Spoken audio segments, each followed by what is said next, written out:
This is the Wrestling Conscience channel with a bit of common sense, empathy, compassion, all that lovely stuff. Now, there is a crisis in wrestling life. We don't have stars.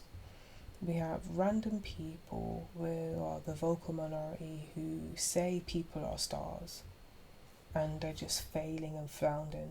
So we're going to have a generation once, The Rock retires, Goldberg retires, Brock Lesnar, don't know what happened to him. Roman Reigns goes off, John Cena goes off. I don't know who else is in TNA, who's in AEW. Bryan Daniels gone, hasn't he? Who are the stars? Who's going to carry on the next generation? I'm not hopeful. I'm not. There needs to be an emergency of getting people where we care and they are formidable opponents. There's formidable heels, there's realistic heels, and there's realistic baby faces where they can have different storylines and they can intertwine and go on for years. We don't have that.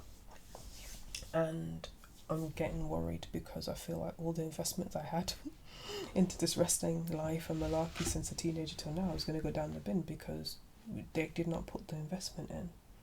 Now, I don't mind wrestlers taking their time, not wrestling as much, but there needs to be quality, and that's not what's happening. So let me go into this to help, in the Wrestling Conscience we like to help, not just chat. This is like a checklist. They should have this in their WWE ID class, or they should have it at the PC Centre, but it's just not translating, and I just distilled it. And if you wait to the end of the video, near the end of the video, hopefully you will, looking at the watch time, you'll see a good checklist of what wrestlers should do. So 5 steps of creating a memorable wrestling character. Make them a star. 5 things that make them a star. A strong, unique gimmick. You need really good ring gear. But don't want no machine gun bombs, generic DIY tag team forgettable ring gear. We need proper decent ring gear to stand out. Anything reflects your character's personality. This could be anything from a mask to a colour scheme. Now we know what's his name, my boy, my man, the legend, Rey Mysterio always coordinates his mask, his colour, his mask. I know not everyone can be a luchador, but you can tell for a guy really puts effort into his ring gear. Seth Rollins puts effort in his ring gear. He does the, pompous, over-the-top, exaggerated ring gear, doesn't he? Put effort in your ring gear. The only person who got away with the most boring ring gear was Stone Cold because his character was so big and it fit his character. But apart from that, please invest into your ring gear and make it unique and amazing. Now, I don't know what's happened in the last kind of 10 years with the entrances and the music. Please bring back Jim Johnson. Please. I don't know why you guys pissed him off. You had a good handshake agreement. He wrote the most incredible or organised or orchestrated the best wrestling theme tunes, and we need to just get him back. Justice for Jim Johnson. Vince gone. Triple H, Rock, give him some money, please. Hush money to make some. His entrance songs, or Titantron, whatever you want to call it, are so great that there's a resurgence of looking at Randy Orton song. People are singing his song 15-20 years later. That's how strong, powerful that song was. Or that song still is, Randy Orton's theme song, okay? I don't know what genericmusic.com it is, what they have. I don't know what, it's just so generic, it really upsets me. You want to save money, but that's not what it is. To get a character over, you need a really good theme song and a really good entrance. My pet peeve of entrances, which I hate, and it's usually, I don't say jobber, but the person who usually loses, is when they talk, when they go down the ramp for the entrance and they talk to the camera. Hey, I don't know what you're saying. I can't lip read. Everyone does that. Do something different. With your gimmick, you need a unique moveset. Botchless moveset. Something different, something you can do on everybody and looks effective. and have a really good finisher. What happened? There's a death to finishers. People kicking out of finishers. There's 10 million force starts. What's happening to the finishers? Finishers are supposed to finish.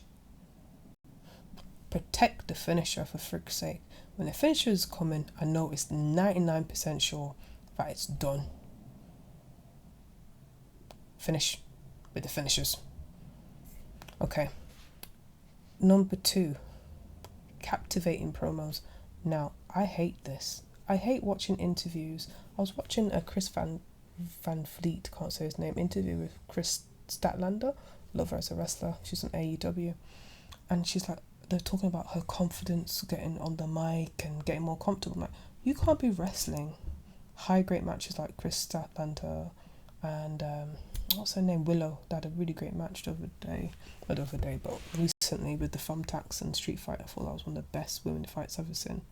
Anyway, neither here or there. What I'm trying to say is, like, why are you going on an interview to the world saying that you're slowly improving on the mic, or you're frightened of the mic, you're not comfortable on the mic, or whatever?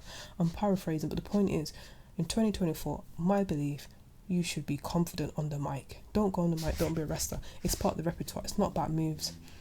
If you want to be an indie wrestler, do your moves and break your back. If you want to be on TV, you have to talk. If you can't talk, walk. For real. Come on, Slam Squad. Slam Squad, am I right or am I right? You can't be Meek and Minnie Mouse. You have to come and bring it with your mouth. You're telling me all that time you train wrestling, you can't train your mouth? Nah, I'm not having it. You need to have captivating promos, storytelling to tell stories and your character. We cannot go on moves alone. And you have to interact with the crowd. You have to get the crowd behind you. And that helps with your promos. That's helped with the catchphrases. That helps with your emotions. Okay? Now, we need memorable moments. So we need those type of RKO moments where you have a move and you plucked it out of nowhere and it's a surprise. You need some signature surprising moves you can do on anybody to tell the story. And you gotta think about your opponent. How can you create a really good rivalry to help elevate both of you? Not just one star. Both of you have to elevate and bring the best out of each other, whether you like them or not. Now, really having, this is for the bookers out there, when you have a champion, if you have a mid card, a lower card, or a high card, high end champion, think about the run. How long you want them to have the title, and what is the story you want them to, and how they're going to drop the belt. Yeah? Because I think championships don't mean nothing. AEW's got 10 million championships. I don't even know what's the point of their championships in AEW. I just switch off. I'm like, every match is a champion match.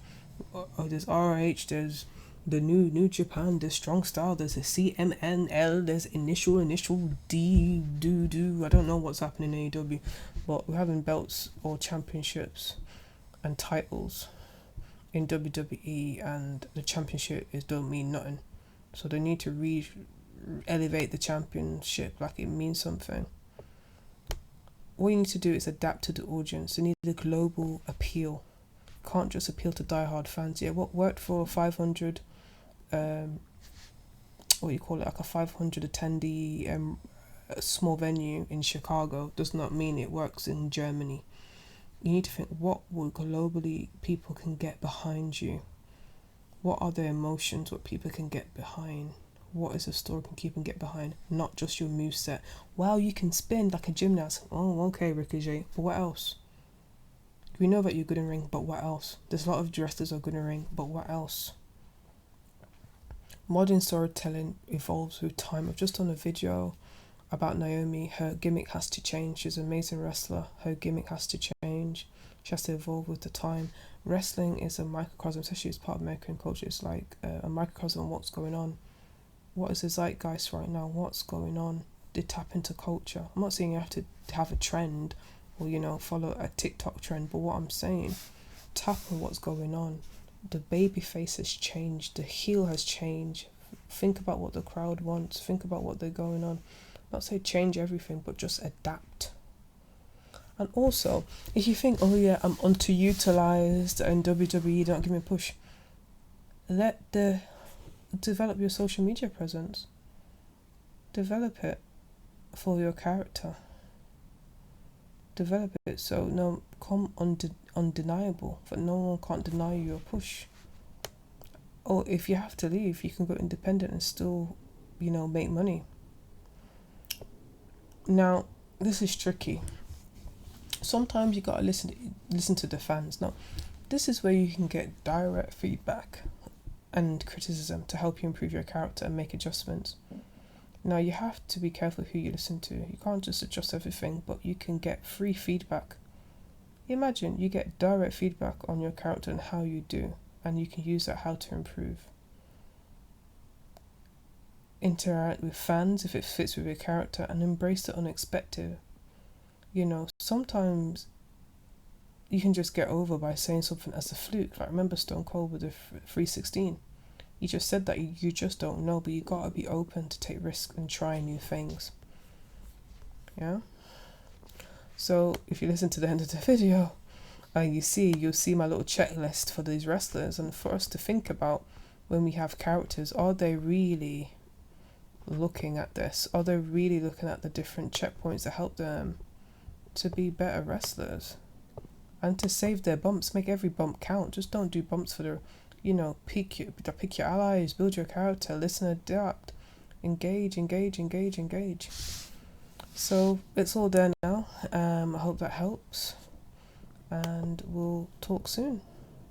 Wrestling Conscience, the channel with a little bit of empathy, a little bit of compassion, and some common sense.